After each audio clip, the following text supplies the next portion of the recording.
Breaking news చూస్తున్నారు. భయ్యా సన్నీ యాదవ్ అరెస్టుతో వాళ్ళ కుటుంబ సభ్యులు కూడా కాస్త ఆందోళన చెందుతున్నారు, టెన్షన్ పడుతున్నారు.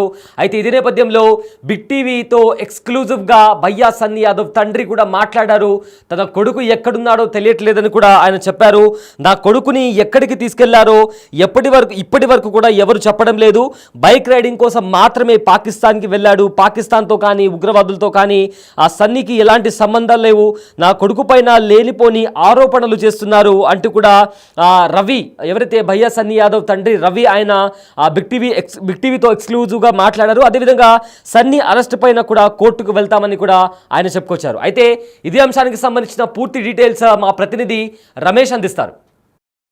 బైక్ రైడర్ ప్రముఖ యూట్యూబర్ భయ్యా సన్నీ యాదవ్ను ఎన్ఐఏ అధికారులు అదుపులోకి తీసుకొని విచారిస్తున్నారు. కానీ తల్లిదండ్రులు కానీ అదేవిధంగా సన్నీ యాదవ్ స్నేహితులు కానీ ఇప్పటి వరకు తమకు ఎలాంటి సమాచారం లేదని చెప్తున్నారు. పూర్తి ఆందోళన నెలకొన్నటువంటి పరిస్థితి కనిపిస్తుంది. నిన్నటి నుంచి కూడా ఈ విషయం తెలుసుకొని తండ్రి రవి యాదవ్ ఆందోళన వ్యక్తం చేస్తున్నారు. మనతో మాట్లాడడానికి బిగ్ టీవీ ఎక్స్క్లూజివ్గా భయ్యా సన్నీ యాదవ్ తండ్రి ఉన్నారు. చెప్పండి, ఏం జరిగింది, అతన్ని ఎప్పుడు అరెస్ట్ చేశారు, మీకు ఈ విషయం ఎప్పుడు తెలిసింది? 29 నైటు అరెస్ట్ చేసినట్టుగా మాకు ఒక వ్యక్తి చెప్పారు మాకు. అయితే అది వాస్తవా కాదు ఎంతో నాకు తెలియదు. అది ఎన్ఐ వాళ్ళు చేసారో తెలియదు, వేరే ఇంకా ఎవరు చేసారో మాకైతే తెలియదు ఇప్పటిదాకా. దాని మీద సరైన ఇన్ఫర్మేషన్ అయితే ఇప్పటివరకు మాకు రాలేదు. ఎక్కడ అరెస్ట్ చేశారు? చెన్నైలో అరెస్ట్ చేసి ఎయిర్పోర్ట్లో చేశారని చెప్పి సోషల్ మీడియా నేను చూసింది తప్ప నాకైతే కరెక్ట్గా అయితే ఎవరు కూడా నాకు ఇన్ఫర్మేషన్ ఇవ్వలేదు.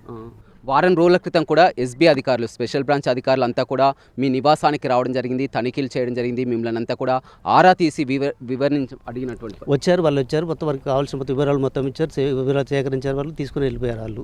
తర్వాత ఇక్కడ అది అయిపోయిన తర్వాత కూడా 10 days ఇక్కడే ఉన్నాడు. ఈ మొత్తం క్లియర్ అయిపోయిన తర్వాత బయటికి వెళ్ళిండు.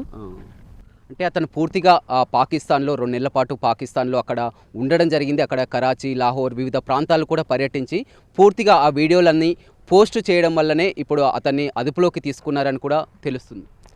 ఇదే కాదు, ఒక పాకిస్తానే కాదు, సుమారుగా 45 దేశాలు తిరిగిండు. మామూలుగా అన్న తిరగడం బైక్ రైడర్ అవుతారు. మొత్తం వరల్డ్ మొత్తం అందరికి చూపిస్తుంటాడు బైక్ మీద. ఇది ఆ ప్రాంతాలు, ఆ ప్రదేశాల్లో ఉన్నటువంటి మొత్తం అది చూపిస్తుంటాడు. దాంతోపాటు భాగంగా పాకిస్తాన్ వెళ్ళింది తప్ప అంతకంటే ఏం లేదు అసలు.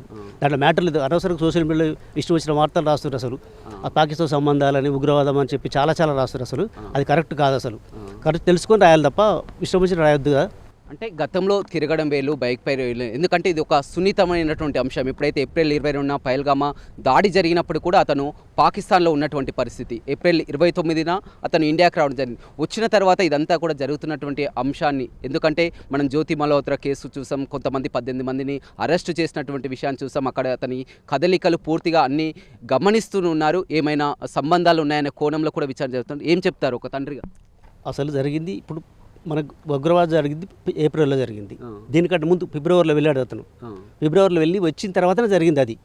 అంతవరకు సంబంధం లేదు అంతటికి. ఎంతకాలం పాటు ఉన్నాడు పాకిస్తాన్? సుమారుగా 2 నెలలు ఉన్నాయి అనుకుంటా. అప్పుడు కూడా ఇదే విషయం, ఏదైతే బెట్టింగ్ యాప్లో కేసు ఉంది కాబట్టి ఇండియాకు రాలేక అక్కడ ఉండిపోయినట్టు. అట్లేం లేదు, బెట్టింగ్ యాప్ దానికి సంబంధం లేదు. ఈ బెట్టింగ్ యాప్ తర్వాత వచ్చింది. బెట్టింగ్ యాప్ అనవసరంగా దాన్ని కూడా చేశారు తప్ప బెట్టింగ్ యాప్ పెట్టి అక్కడే ఉన్నాడు. ఇండియాకి వచ్చేసిండు. బెట్టింగ్ యాప్ పెట్టింది దాని తర్వాత దానికోసం ఇండియాకి వచ్చిండు. అదే అందులో కాస్త రిలీఫ్ కలిగింది, హైకోర్టు నుంచి వచ్చింది. మళ్ళీ ఈ కేసు మీరంతా కూడా పూర్తిగా నిన్నటి నుంచి కూడా చూస్తున్నాం, అంతా ఆందోళన ఉన్నటువంటి పరిస్థితి. ఏమనుకుంటున్నారు, ఏం చేయాలని?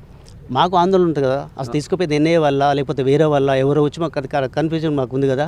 ఖచ్చితంగా పోలీసు దీని మీద క్లారిఫికేషన్ మాకు ఇవ్వాలి. ఎవరు తీసుకెళ్ళని చెప్పేసి ఖచ్చితంగా పోలీస్ డిపార్ట్మెంట్కి మాకు ఒక ఖచ్చితంగా వివరణ ఇవ్వాలి. జిల్లా ఎస్పీని కలవడం కానీ, అదేవిధంగా ఇప్పుడు మళ్ళీ హైకోర్టుని ఆశ్రయించడం, న్యాయవాదులను కానీ అవి ఏమైనా చేస్తానండి. ఖచ్చితంగా చేస్తాను. ఎస్పీ దగ్గరికి వెళ్తాను, కోర్టుకు వెళ్తాను, అన్నీ చేస్తాను. ఎందుకని పదే ఈ విమర్శలు ఎందుకు వస్తున్నాయి? ఎందుకంటే భయ్యా సన్నీ యాదవ్ ఒక మారుమూల ప్రాంతం, మనం చూస్తున్నాం. ఈ ఒక చిన్న గ్రామం, ఇక్కడి నుంచి కూడా చిన్న ఏజ్లోనే అతను బైక్ రైడర్గా తిరిగి వస్తున్నారు. ఇంతవరకు బాగానే ఉంది, కానీ ఇప్పుడు బెట్టింగ్ యాప్ ప్రమోషన్ అని, ఇప్పుడు ఎన్ఐఏ అధికారులని, ఏంటి ఈ విమర్శలన్నీ కూడా మీకు ఏమనిపిస్తుంది అసలు? నాకు చాలా బాధగా అనిపిస్తుంది. నాకు చాలా బాధ అనిపిస్తుంది. అయిందానికి అందరిని ఉత్తరం రాయడం, పేపర్లలో పబ్లిష్ చేయడం, అది రాస్తున్నవారు అంతే కదా. ఇక వాళ్ళు విషయం తెలుసుకుంటూ రాస్తారు ఎవరైనా సరే. అంటే బాగా బెట్టింగ్ యాప్లో కూడా కోట్ల రూపాయలు సంపాదించారని కూడా విమర్శలు కూడా వచ్చినాయి గతం. బెట్టింగ్ యాప్ ప్రమోషన్ ఒకటే వీడియో ప్రమోషన్ చేసిండు, అది కూడా కాదు అసలు. అది సంబంధమే లేదు అసలు ఆ విషయంలో కూడా. ఇప్పుడు ఏం కోరుకుంటున్నారు, మీరు ఏం కోరుకుంటున్నారు ప్రభుత్వానికి కానీ, అది ఏం చెప్పాలనుకుంటారు? ఖచ్చితంగా మా బాబు అడ్రస్ తెలుసుకోవాలి అర్జెంటుగా. మాకు బాబుని ఇమ్మీడియట్ మాకు ఎక్కడో తెలియజేయాలి. మాకు మీకు ఎవరు కూడా సమాచారం అందించలేదా మీ అదుపులోకి తీసుకున్నట్టు? ఎవ్వరు నాకు ఇంతవరకు సమాచారం ఎవరు ఇవ్వలేదు. ఎలా తెలిసింది మరి మీకు అరెస్ట్ చేసినట్టు? జస్ట్ సోషల్ మీడియాలో చూసాను, నేను కూడా అంతే మీలాగా నేను కూడా సోషల్ మీడియా చూసిన తప్ప నాకు కరెక్ట్ ఇన్ఫర్మేషన్ ఎవరు ఇవ్వలేదు. అది ఎన్ఐఏనా వేరేది ఇంకా ఇప్పటికి కూడా కన్క్లూషన్లో ఉంది అది.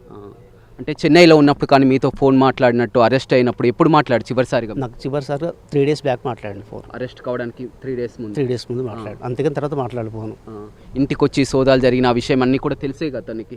ఆయన ఉన్నప్పుడు జరిగింది మొత్తం అన్నీ. ఆయన ఉన్నప్పుడే మొత్తం జరిగింది, ఆయన పోయినాక ఏం లేదు. ఎందుకని ఏమవుతుంది? ఎందుకంటే అప్పుడు సోదాలు ఉంచారు, ఏమీ లేవని తెలిసింది, మళ్ళీ ఇప్పుడు అదుపులోకి తీసుకున్నారంటే ఏమనుకుంటున్నారు అసలు? ఏం జరిగిన?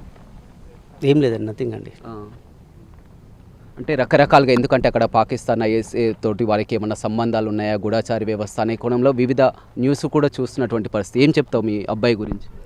గూఢచారి సంబంధాలు పాకిస్తాన్ లేదు, కేవలం అతను బైక్ రైడర్, ఓన్లీ ట్రావెలింగ్ చేస్తుంటాడు, విజిట్ చేసి ప్రతి దేశం తిరుగుతుంటాడు. ప్రతి దేశం లాగానే పాకిస్తాన్ కూడా తిరిగి వచ్చింది, అంతే తప్ప దాని మీద గూఢచారులు అని అది రాంగ్ వార్తలేదు, తప్పుడు వార్తలు తప్ప ఏం లేదు అందులో. ఇంతకుముందు కూడా 4 సార్లు పాకిస్తాన్ వెళ్ళొచ్చినట్లు కూడా చెప్తున్నారు. వెళ్ళలేదండి, వెళ్ళలే. ఫస్ట్ టైం ఇప్పుడే? ఫస్ట్ టైం వెళ్ళిండు, నాకు తెలిసి వెళ్ళింది ఫస్ట్ టైం. చివరిగా ఏం చెప్పదలుచుకుంటున్నారు? అర్జెంట్గా మా బాబు అడ్రస్ నాకు కావాలి, ఎక్కడున్నా నాకు తెలియజేయాలి. అది పోలీసులు స్పందించి నాకు తొందరగా వివరణ ఇవ్వాలని చెప్తున్నాను. న్యాయస్థానాన్ని ఆశ్రయిస్తా తప్పకుండా. ఉన్నతాధికారులను కలుస్తారు ఖచ్చితంగా.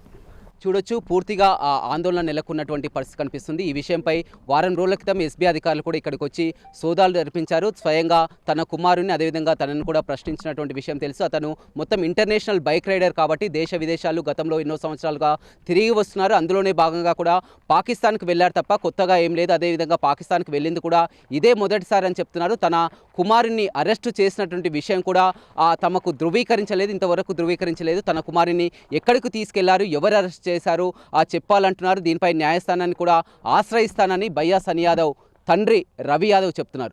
రవితో రమేష్, బిగ్ టీవీ, సూర్యాపేట.